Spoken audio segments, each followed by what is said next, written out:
dengan NIM 2003110800. Isi dari film ini yaitu tugas kewarganegaraan dengan topik nilai dan norma konstitusional Undang-Undang Dasar Republik Indonesia tahun 1945 oleh dosen Dr. Adelaida Mangkiras, SP, MSI.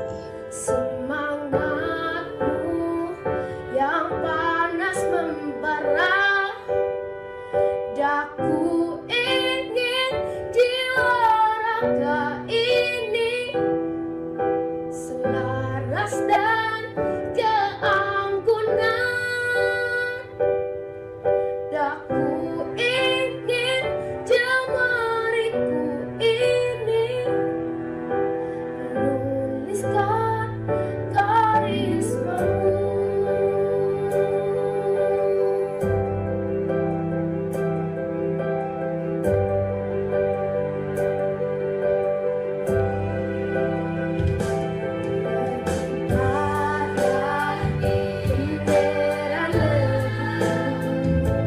Berkibar di luas nuansamu, tunjukkanlah kepada dunia ramah-ramah budi bahasamu. Daku ingin jiwa raga ini selaras dan.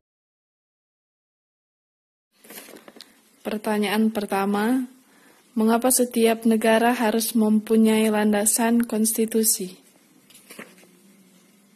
Ya, untuk menjawab pertanyaan ini, bahwa suatu negara harus mempunyai landasan konstitusi. Konstitusi ini merupakan suatu pedoman dan aturan hukum yang mengikat dari suatu bangsa. Dan ini menjadi patokan dari setiap negara.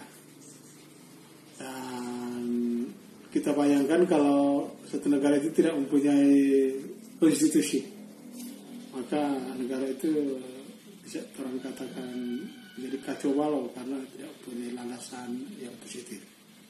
Mungkin demikian. Pertanyaan kedua, apa pengaruh ada atau tidaknya konstitusi dalam kehidupan negara?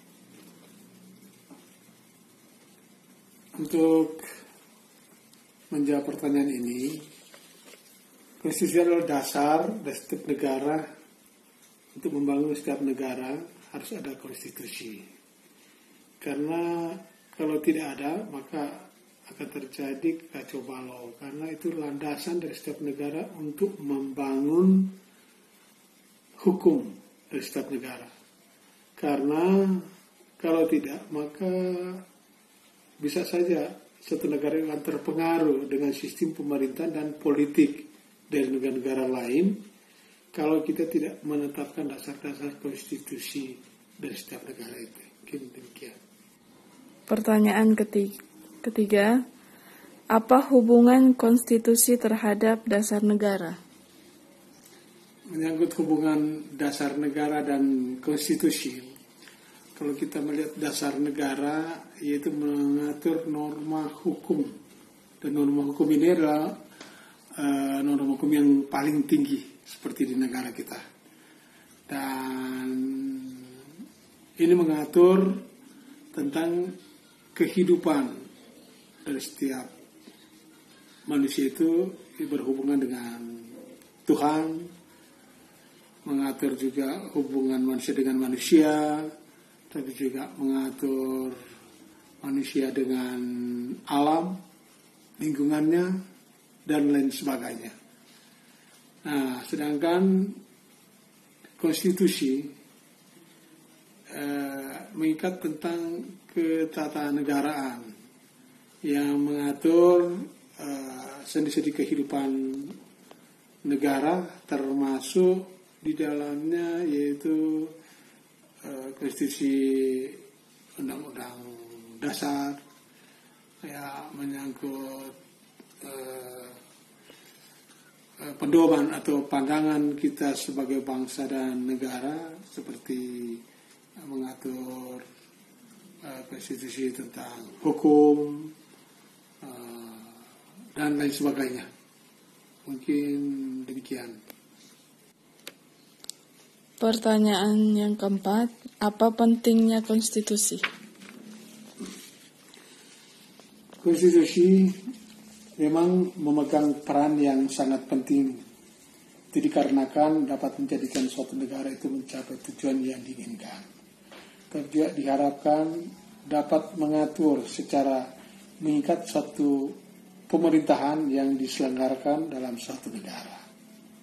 Sehingga tanpa konstitusi negara akan kacau atau hancur atau tidak berkembang dengan baik. Dalam sebuah konstitusi tercakup pandangan hidup dan atau motivasi. Demikian juga untuk konstitusi sekaligus berpegang dalam mengatur bagaimana kekuasaan negara itu akan dijalankan. Dan juga konstitusi memegang peran sangat penting untuk mengatur tata pemerintahan dalam kedudukan yang sama dengan undang-undang di negara yang dijalankan. Konstitusi sangat penting sebab mempunyai fungsi yang sangat penting dalam mengatur kehidupan bangsa dan negara. Yang pertama yaitu membagi kekuasaan dalam negara, dan kedua yaitu membatasi kekuasaan pemerintahan atau penguasa dalam negara. Itu sangat penting sekali. Mungkin demikian. Pertanyaan yang kelima, ada berapa macam konstitusi yang ada di dunia?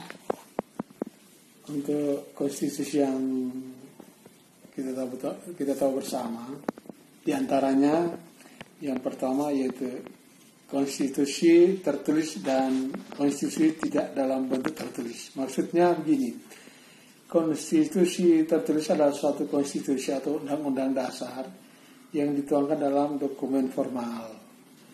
Nah, sedangkan konstitusi yang bukan dalam bentuk tertulis adalah suatu konstitusi yang tidak dituangkan dalam dokumen formal. Contohnya konstitusi yang berlaku seperti di negara Inggris, Israel, dan New Zealand. Berikut konstitusi negara serikat dan negara kesatuan. Maksudnya begini, negara serikat didapatkan sistem pembagian kekuasaan antara pemerintah negara serikat dan pemerintah negara bagian. Pembagian tersebut diatur dalam konstitusinya atau undang-undang dasar.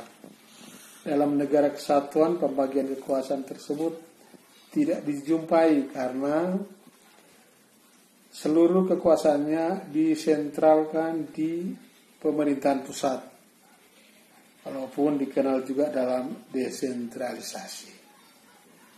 Kemudian konstitusi pemerintahan presidensial dan pemerintahan parlemen.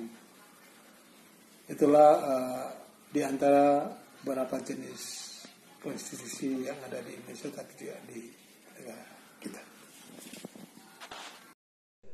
Sekian dari saya dan terima kasih.